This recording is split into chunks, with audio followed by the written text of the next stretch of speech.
Dans de très nombreuses familles, il existe une personne qui arrive et qui finit par remettre en question tout ce que les autres membres de la famille considéraient comme normal.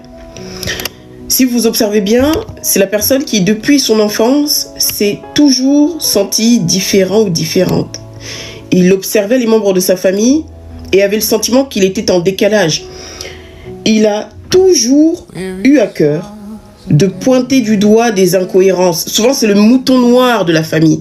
Et au-delà du mouton noir, je vais vous dire ce que vous êtes si vous vous reconnaissez dans ce que je vais vous citer, vous êtes le briseur ou la briseuse de cycle de votre famille.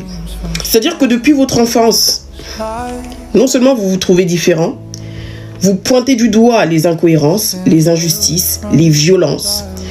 Vous pointez du doigt et vous dénoncez formellement tout ce qui est sacrifice abusif.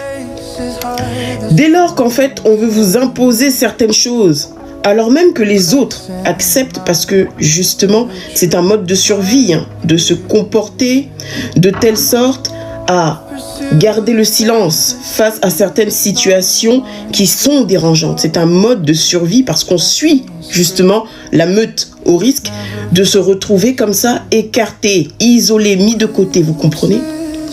Et donc vous décidez de faire ça. Et petit à petit, vous devenez la personne que l'on critique. Vous devenez le ou la rebelle.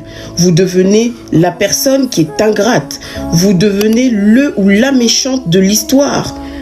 Parfois, on va même vous dire que psychologiquement, vous êtes atteint ou atteinte.